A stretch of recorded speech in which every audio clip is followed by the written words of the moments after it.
The topic today is the best way to study for people who have problems concentrating or memorizing. It's my pleasure to present this material to you. These are methods that I haven't used in about 35 years, and I just started using it again last night to acquire some new information myself. And it's very useful for anybody, even if you don't have problems concentrating or memorizing. It's excellent. Now, this is not for somebody who has a photographic memory. Some people just read the material, get it. They certainly don't need this. I'm definitely not in that category, and most people aren't. This method will work for any age, and it'll work for below average intelligence, average, and above average. It'll work for anybody. Wide range of people will benefit from it.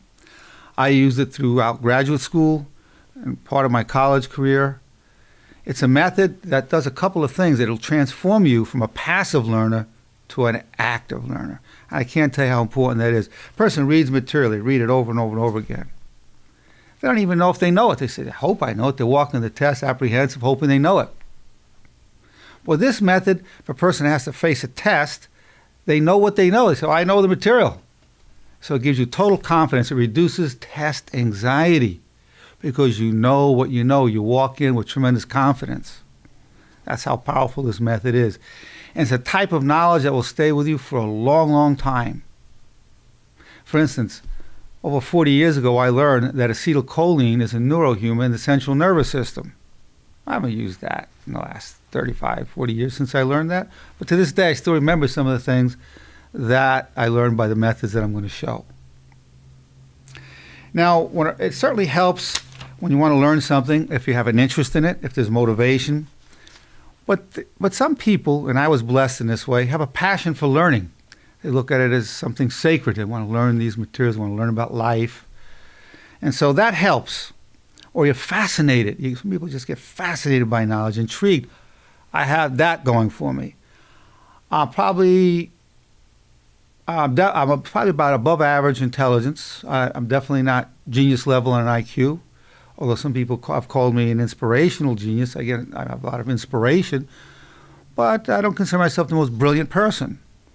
But I can put together knowledge through this way where I talk, extremely knowledgeably with this method. But I'm fascinated by it, and if you find meaning in it, and you have a hunger for the knowledge, it gives you the motivation. And I had that. Part of my heritage was to have that attitude towards knowledge. So I had that. Whether I was learning statistics or psychophysics or whatever it was. I had this sense of it's a sacred journey to learn. To me, to be a student was a very high station in life. Of course, by the end of my graduate school, I was exhausted with it. To be honest with you, I didn't pick up a book for 2 years. I was so tired of it. But actually, it was only towards the end of my graduate work that I realized a lot of the knowledge wasn't as sacred as I thought. So by the time I found out it wasn't all as sacred as I thought, I'd already learned it all, passed all my coursework.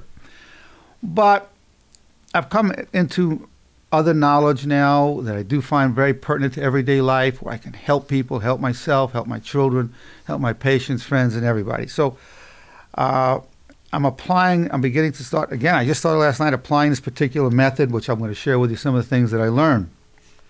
Now, the other part you need to know is you want to try to organize your surroundings, which, by the way, I haven't done here. But when I worked on my graduate dissertation, and I was to study and assimilate a lot of material, I had a U-shaped desk that I built out of compressed wood, and I had some books on this side and that side, and I could get to everything.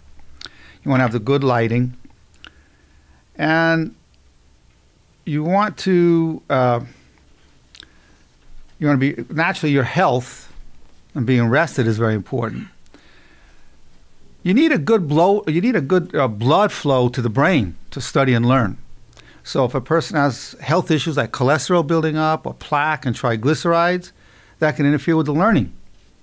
The blood may have trouble bringing oxygen and nutrients to the brain cells. So certainly you want to be able to live a healthy life. You have to know how to reduce your cholesterol by cutting down high glycemic carbs.